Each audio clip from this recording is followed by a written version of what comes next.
আবারও চলে এসেছি নতুন আরেকটা রেসিপি নিয়ে। তো আজকে রান্না করব শাক পাতা রান্না। তো তার জন্য এখানে ডাঁটা পাতা শাক নিয়ে নিয়েছি, আর তার সাথে এখানে কুচানো রসুন, আর এখানে নিয়েছি 3টে কাঁচা লঙ্কা। তার সাথে নিয়েছি এখানে 5 ফোড়ন, আর এখানে নিয়েছি হলদে আর লবণ। তো কড়াটা আমার গরম হয়ে গেছে, এবার আমি এখানে দিয়ে দেবো তেল। প্রথমে আমি তেলটা দিয়ে দিলাম।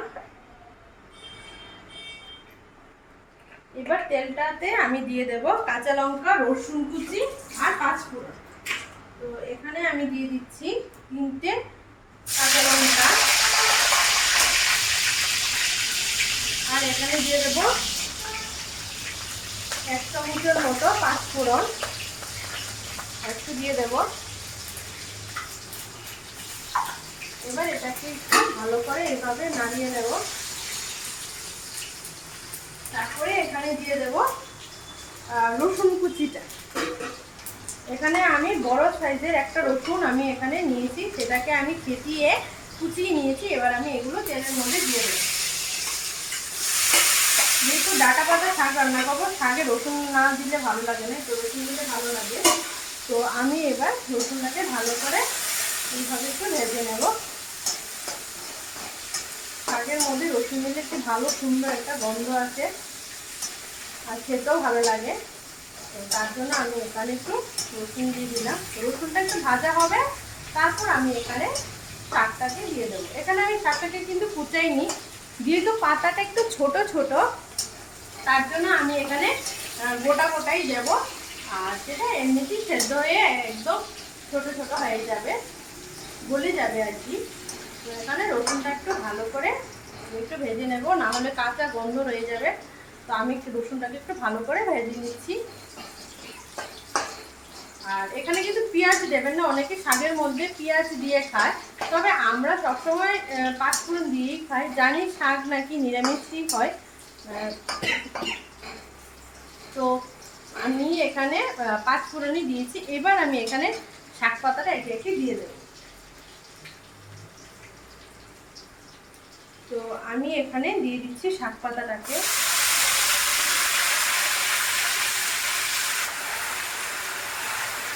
এখানে আমি এটাকে কাটিয়ে সবজিটাকে এবার একটু তুলে নেব।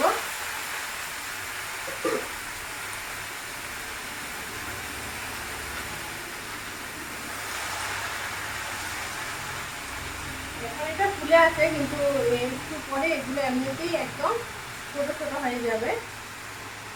তো এবার আমি এখানে দিয়ে দেবো একটু 1 চামচের মতো লবণ। যেহেতু এটা শাকটা একটু করে অল্প হয়ে যাবে, তো তার জন্য আমি 1 চামচের মতোই আমি এখানে লবণ দিয়ে দিচ্ছি। এবার আমি এটাকে সবার আগে এখন ঢেকে দেব, তারপর আমি এটাকে করব। তো এখানে আমি এটাকে ঢেকে দিয়েছি। একটু পরে জলটা যখন শুকিয়ে যাবে, তখন এটাতে আমি একটু জল অ্যাড করব, দিয়ে তারপর আমি একটু নাড়ব। তো আমি এখানে শাকটাকে এবার খুলে দেখব কতটা সেদ্ধ হয়েছে। যেহেতু প্রথমে কড়াটা পুরো ভরে গেছিল, একটু নাড়াতে পারিনি। তো এখন আমি এটাকে একটু খুলে দেখব যে কতটা সেদ্ধ হয়েছে কিনা। তো আমি এবার কড়াটাকে একটু খুলে দিলাম। এবার একটু নাড়িয়ে দেব। দেখুন নিচে দিয়ে অনেকটাই জল ছেড়েছে শাকটা দিয়ে। আর এবার আমি এটাকে একটু ভালো করে এভাবে উল্টে দেব, যাতে সেদ্ধটা নিচের দিকে উপরে চলে আসে আর উপরটা নিচের দিকে চলে যায়। দেখুন কড়াটা পুরো ভরে গেছিলো, কিন্তু এখন একটু কমে এসছে শাকটা। এবার আরেকটু সেদ্ধ হবে, তো তার জন্য এবার এটাকে এইভাবে একটু মেলে দেব। দিয়ে এবার আমি এটাকে আরেকটু ঢেকে দেব, যাতে শাকটা আরেকটু ভালোভাবে সেদ্ধ হয়। তো এবার আমি এটাকে একটু এভাবে ঢেকে দেব। যখন প্রথমবার ঢেকেছিলাম, আবার 2 মিনিটের জন্য আবার এটাকে ঢেকে দিয়ে ঢেকে দিলাম। একটু পরে আবার খুলবো যে কতটা সেদ্ধ হয়েছে কি। তো আমি এবার 2 মিনিট হয়ে গেছে। এবার ঢাকাটাকে আমি আবার তুলে দেব, তুলে আবার দেখবো যে হয়েছে কিনা। দেখুন কতটা পরিমাণে জল ছেড়েছে। এবার আমি কি করব, খুন্তিটা দিয়ে এইভাবে একটু থেতো করে দেবো, যাতে শাকটা ভালো করে মানে কাটা হয়ে যায়। যেহেতু শাকটাকে না কেটে আমি এখানে দিয়ে দিয়েছিলাম, তো এখন শাকটা সেদ্ধ হয়ে গেছে। এবার আমি খুন্তিটা দিয়ে এইভাবে একটু এরকম করে করে মানে ঠুকলে কি হবে, শাকটা পুরোটাই কাটা হয়ে যাবে, আর এক্সট্রা করে আর কাটতে হবে না। আর এইভাবে একদম সেদ্ধ হয়ে যাবে ভালো করে। এইভাবে ধরে রাখতে হবে, তাহলে কি হবে, শাক সবাই আমরা মা ঠাকুমা ওরা কি করতো, শাকটাকে কেটে কেটে দিত কুচিয়ে। আমি কিন্তু এখানে শাকটাকে কিন্তু কাটিনি, আমি এই জায়গাটায় খুন্তিটা দিয়ে এরকম এরকম করছি, যাতে শাকটা এক্সট্রা করে কাটতেও হবে না, এক্সট্রা পরিশ্রমও লাগলো না, আর শাকটা ভালো করে কাটাও হয়ে যাবে, আর খেতে গেলেও বোঝা যাবে না যে শাকটা সেদ্ধ হচ্ছে কিনা। তো এইভাবে শাকটাকে একটু এরকম এরকম করে আমি একটু থেতো করে দিচ্ছি, যাতে শাকটা ভালো করে কাটা হওয়ার মতো হয়ে যায়, আর ভালো সেদ্ধ হয়ে যায়। কুচানোর মতো হয়ে গেছে আমারটা। তো এবার আমি এখানে একটু সামান্য পরিমাণে একটু হলদি গুঁড়ো দিয়ে দেব। তো এখানে আমি হাফ চামচের মতো একটু হলদি গুঁড়ো আমি এখানে দিয়ে দেব, নাহলে কালারটা একদম সাদা মাটা হয়ে থাকবে।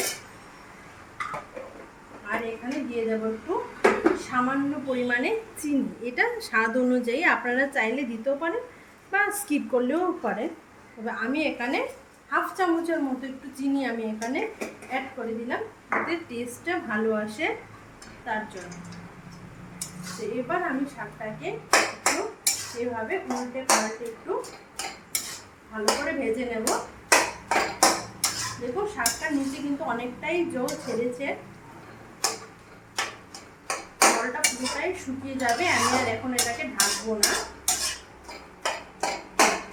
এখন এইভাবেই শাকটাকে আমি ভালো করে ভেজে নেব। শাক ভাজাটা এখন এইভাবেই আমি বানাবো। আপনারা কিভাবে শাক ভাজা বানান সেটা অবশ্যই কমেন্টে বলবেন।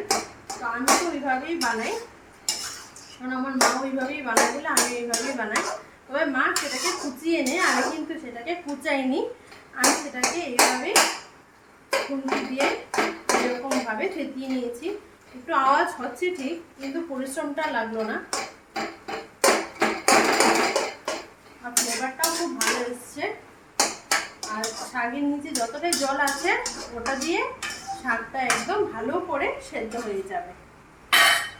তো এভাবে একটু সময় থাক, তারপর শাকটাকে আমি আবার উল্টে উল্টে আর একটু ভালো করে ভেজে নেব। ততক্ষণ ভাজবো যতক্ষণ পর্যন্ত কড়ার নিচে না লেগে যায়। তো যেহেতু নিচে জল আছে, তো শাকটা আগে জলটা ভালো করে শুকিয়ে যাবে, আর এখন আর আমি ঢাকবো না, শাকটা সেদ্ধ হয়ে গেছে, আর একটু সেদ্ধ হয়ে যাবে, তারপরে আমি সেটাকে ভালো করে উল্টে পাল্টে আরেকটু ভালো করে ভেজে নেব, তাহলে শাক ভাজা আমার কমপ্লিট। তারপর আপনারা চাইলে এর উপরে একটু ঘিও দিয়ে দিতে পারেন, তবে আমি একটু ঘি দিয়ে দিই, আমি শাক ভাজা করলে একটু উপরে ঘি দিই। আপনারা চাইলে সেটাতে নাও দিতে পারেন, সেটা যার যার ইচ্ছে। তো আমি এবার এটাকে আরেকটু নাড়িয়ে দেব, এইভাবে আরেকটু নাড়িয়ে দিচ্ছি। দেখুন জলটা কিন্তু আমার প্রায় পুরোটাই শুকিয়ে যাচ্ছে, আরেকটু আছে, সেটা একদম শুকিয়ে গেলে শাকটার যখন জলটা শুকিয়ে যাবে আর শাকটা ভালোভাবে সেদ্ধ হয়ে যাবে, তখন কি হবে, নিচে দিয়ে শাকটা একটু হালকা হালকা লেগে যাবে। এখনো কিন্তু আমার লেগে যায়নি, তার মানে শাকটা আরেকটু ভাজা হবে আর জলটাও আর একটু শুকাবে। এখন একটু জল আছে, জলটা শুকিয়ে গেলে নিচে লেগে যাবে। তো আমার যেহেতু নিচে লেগে যায়নি, তাহলে আমি একটু শাকটাকে এইভাবে একটু মেলে দেব, যাতে শাকটার জলটা শুকিয়ে আর একটু ভাজা হয়। তো আমার জলটা পুরোটা শুকিয়ে গেছে, আর কড়ার নিচে লেগেও গেছে, মানে শাকটা ভালোভাবে ভাজা হয়ে গেছে। আর এবার আমি এটাকে নামিয়ে নেবো। আমার প্রায় মোটামুটি হয়ে গেছে, হয়েই গেছে, মোটামুটি না পুরোটাই হয়ে গেছে। কড়ার নিচে এইভাবে লেগে গেছে, মানে শাকটা ভালোভাবে ভাজা হয়ে গেছে। তো আমি এবার গ্যাসটাকে বন্ধ করে দেবো, বন্ধ করে এটাকে আমি এবার নামিয়ে নেব। তো কারা কীভাবে শাক রান্না করে সেটা অবশ্যই বলবেন কমেন্টসে। তো আমার তো শাক খেতে খুবই ভালো লাগে, আপনাদের কীরকম লাগে সেটা বলবেন। আর এবার আমি আমার শাক ভাজা হয়ে গেছে, আমি এবার গ্যাসটাকে বন্ধ করে দেব। আর কার কার শাক খেতে ভালো লাগে সেটা বলবেন অবশ্যই, আর কীভাবে রান্না করেন সেটাও বলবেন। যেভাবে রান্না করেন বলবেন, আমি সেইভাবে আমি একবার ট্রাই করব।